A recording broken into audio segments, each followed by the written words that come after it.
بسم الله الرحمن الرحيم الحمد لله رب العالمين والصلاة والسلام على سيد الأنبياء والمرسلين أما بعد فأستعيذ بالله من الشيطان الرجيم بسم الله الرحمن الرحيم السلام علیکم ورحمۃ اللہ وبرکاتہ۔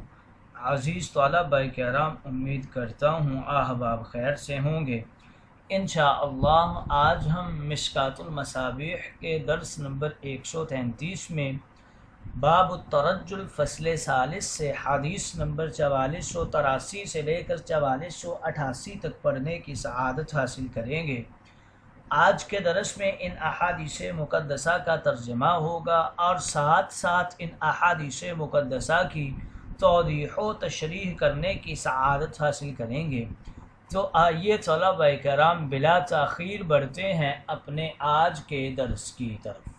بسم اللہ الرحمن الرحیم۔ حضرت ابو قتادہ رضی اللہ تعالی عنہ راوی ہیں، وعن ابی قتادہ انہ قال لرسول اللہ صلی اللہ علیہ وسلم ان لی جمۃ افارجلها قال رسول اللہ واکرمها فقال فكان ابو قتادہ ربما دهنها في اليوم مرتين من اجل قول رسول اللہ صلی اللہ علیہ وسلم نعم واکرمها رواہ مالک۔ حضرت ابو قتادہ سے روایت ہے، انہوں نے رسول کریم سے عرض کیا کہ میرے سر کے بال کندھوں تک ہیں، کیا میں ان میں کنگھی کیا کروں؟ رسول کریم نے فرمایا نعم، ہاں کیا کرو، اور ان کی تکریم بھی کیا کرو، یعنی ان میں تیل وغیرہ لگا کر ان کی دیکھ بھال بھی کرو۔ راوی کہتے ہیں رسول کریم کے اس ارشاد گرامی کی وجہ سے حضرت ابو قتادہ اکثر دن میں 2 مرتبہ اپنے بالوں میں تیل لگایا کرتے تھے۔ یہ مالک کی روایت ہے۔ گویا اس حدیث مقدسہ میں اس بات کی طرف اشارہ ہے کہ اگر کسی کے بال ہوں تو ان کی دیکھ بھال بڑی ضروری ہے۔ وَأَكْرِمْهَا یعنی اپنے بالوں کا اکرام کرو۔ اس جملہ سے حضرت ابو قتادہ نے خوب استفادہ کیا اور بالوں کی خوب دیکھ بھال شروع کی، یہاں تک کہ دن میں 2 مرتبہ کنگھی کرتے تھے۔ یہ زیب و زینت کے لیے نہیں تھا، نہ کوئی اپنی ذاتی خواہش تھی، بلکہ تاجدار انبیاء کے حکم کی تعمیل میں ایسا کیا کرتے تھے، اس لیے یہ جائز بلکہ محمود قرار پایا۔ اگلی حدیث مقدسہ کی طرف بڑھتے ہیں۔ وعن الحجاج بن حسان قال دخلنا على انس بن مالک فحدثتني اختي المغيرة قالت وانت يومئذ غلام ولك قرنان او قصتان فمسح رأسك وبرك عليك وقال اهلكوا هذين او قصوهما فإن هذا زي اليهود رواه ابو داود۔ حضرت حجاج ابن حسان کہتے ہیں کہ ایک دن ہم لوگ یعنی میں اور میرے گھر کے کچھ افراد حضرت انس بن مالک رضی اللہ تعالی عنہ کی خدمت میں حاضر ہوئے۔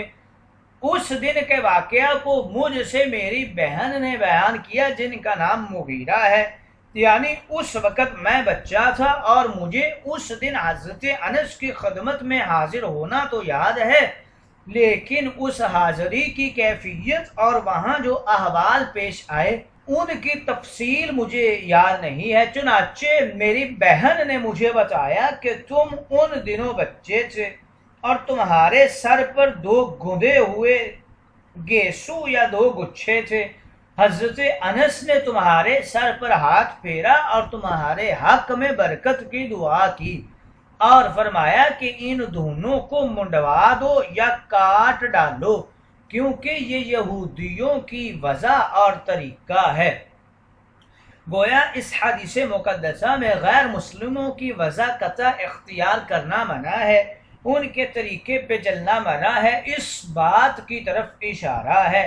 فحدثتنی حجاج ابن حسان اپنے بچپن کا قصہ سناتے ہیں کہ جب ہم حضرت انس کے گھر میں داخل ہوئے تو وہاں کیا ہوا اس کا قصہ میری بہن نے مجھے بتایا ہے، کیونکہ میں چھوٹا تھا، داخل ہونا تو یاد ہے لیکن بقیہ احوال کا علم نہیں تھا، وہ میری بہن نے مجھے بیان کیے۔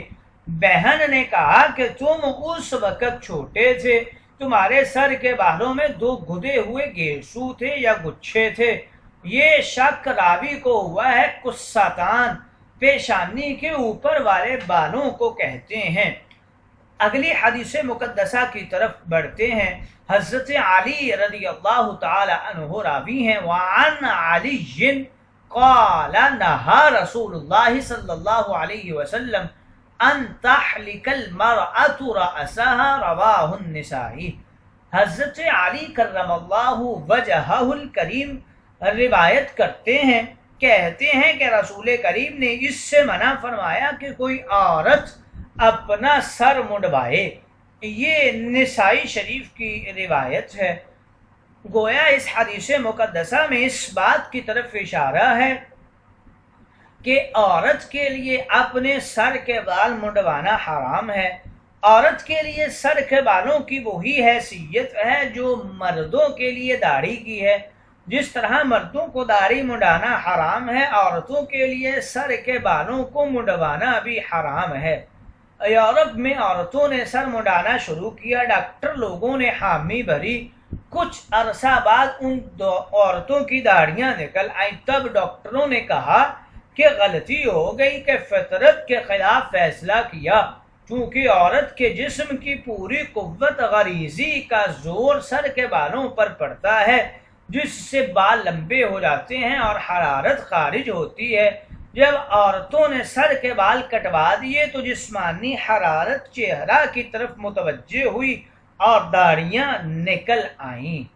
اگلی حدیث مقدسہ کی طرف بڑھتے ہیں۔ حضرت عطا بن یسار رضی اللہ تعالی عنہ راوی ہیں، وعن عطا بن یسار قال کان رسول اللہ صلی اللہ علیہ وسلم فی المسجد فدخل رجل سائر الرأس واللحية فأشار إليه رسول الله بيده كأنه يأمره بإصلاح شعره ولحيته، ففعل ثم رجع فقال رسول الله أليس هذا خيرا من أن يأتي أحدكم وهو سائر الرأس كأنه شيطان، رواه مالک۔ حضرت عطا بن یسار رضی اللہ تعالی عنہ کہتے ہیں کہ ایک دن رسول کریم مسجد نبوی کے اندر تشریف فرما تھے کہ ایک شخص آیا جس کے سر کے اور داڑھی کے بال پراگندہ یعنی بکھرے ہوئے اور الجھے ہوئے تھے، اور رسول کریم نے اس کو دیکھ کر اس کے سر اور داڑھی کی طرف اپنے دستے مبارک سے اس انداز میں اشارہ کیا جیسے آپ اس کو یہ حکم دے رہے ہوں کہ وہ اپنے سر کے بالوں اور داڑھی کو سنوارے۔ چنانچہ اس شخص نے اپنے سر اور داڑھی کے بالوں کو سنوارا اور پھر واپس آیا تو رسول کریم نے فرمایا، کیا یہ اس سے بہتر نہیں ہے کہ تم میں سے کوئی شخص اس حالت میں آئے کہ اس کے سر کے بال پراگندہ ہوں اور وہ ایسا دکھائی دے کہ جیسے کوئی شیطان جن ہو، یعنی اس نے اپنی شکل و صورت ایسی بنا رکھی ہو جیسے کوئی جن اپنے بال بکھرے ہوئے اور بدحیت شکل اور صورت میں رکھتا ہو۔ یہ مالک کی روایت ہے۔ سائر الرأس یعنی پراگندہ بال جس میں نہ کنگھی ہو نہ تیل ہو اور بکھرے ہوئے ہوں، کأنہ شیطان کے حوالے سے بتا رہے ہیں۔ معلوم ہوا شیطان بڑا غیر مہذب، بد تہذیب اور ہر برائی کو کرنے والا ہے۔ گویا اس حدیث مقدسہ میں سر اور داڑھی کے بال بکھرے ہوئے ہونا یہ تہذیب اسلام کے خلاف ہے، اس بات کی طرف اشارہ ہے۔ اگلی حدیث مقدسہ کی طرف بڑھتے ہیں۔ حضرت ابن مسیب رضی اللہ تعالی عنہ راوی ہیں، وعن ابن المسیب سمع یقول ان اللہ طیب یحب الطیب نظیف یحب النظاف قریب یحب الکرم جواد يحب الجود فنزفوا عراه قال أفنيتكم ولا تشبهوا باليهود قال فذكرت ذلك لمهاجر بن مسمار فقال حدثنيه عامر بن سعد عن أبيه عن النبي مثله إلا أنه قال نزفوا أفنيتكم رواه الترمذی۔ حضرت ابن مسیب تابعی سے روایت ہے کہ ان کو یہ فرماتے ہوئے سنا گیا کہ اللہ پاک ہے، پاکی پسند کرتا ہے، اللہ ستھرا ہے، ستھرائی پسند کرتا ہے، اللہ کرم کرنے والا ہے، کرم کو پسند کرتا ہے، اللہ نہایت سخی اور عطا کرنے والا ہے، سخاوت و عطا کو پسند کرتا ہے، لہذا تم صاف ستھرا رکھو۔ حضرت ابن مسیب سے روایت کرنے والے راوی کہتے ہیں کہ میرا گمان ہے کہ ابن مسیب نے یہ بھی کہا تھا کہ اپنے صحنوں کو، یعنی انہوں نے نزفو کے بعد افنیتکم کا لفظ بھی کہا تھا، گویا اس جگہ پورا جملہ یہ ہے کہ تم اپنے صحنوں کو صاف ستھرا رکھو اور یہودیوں کی مشابہت اختیار نہ کرو جو اپنے گھروں کے صحن اور آنگن کو کوڑے کرکٹ سے ناپاک اور گندہ رکھتے ہیں۔ راوی کہتے ہیں میں نے حضرت ابن مسیب کا یہ قول حضرت مہاجر ابن مسمار تابعی کے سامنے ذکر کیا تو انہوں نے فرمایا کہ مجھے حضرت عامر بن سعد تابعی نے اور انہوں نے اپنے والد حضرت سعد بن ابی وقاص صحابی سے اور انہوں نے نبی کریم سے اسی طرح حدیث نقل کی ہے، لیکن مہاجر نے جو حدیث نقل کی اس میں انہوں نے یہ نقل کیا کہ تم اپنے گھروں کے صحنوں کو صاف ستھرا رکھو، یعنی ان کی روایت میں افنیتکم کا لفظ صریحاً مذکور ہے، جبکہ ابن مسیب کی روایت میں یہ لفظ گمان کے درجے میں نقل کیا گیا ہے۔ افنیتکم گھر کے صحن مراد ہیں، نیز گھر کے سامنے اور ارد گرد اطراف و جوانب بھی مراد لیے جا سکتے ہیں۔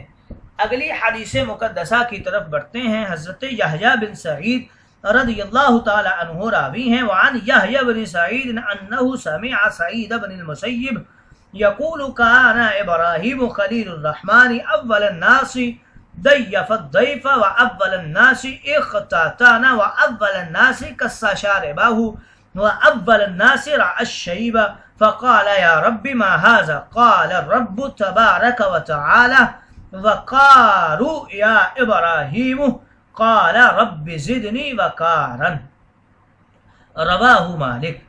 یحییٰ بن سعید سے روایت ہے، انہوں نے حضرت سعید ابن مسیب کو یہ فرماتے ہوئے سنا کہ حضرت ابراہیم جو اللہ کے دوست تھے سب سے پہلے انسان ہیں جنہوں نے مہمان کی مہمان نوازی کی، یعنی مہمان کی پذیرائی اور مہمانداری کی ابتدا انہوں نے ہی کی ہے۔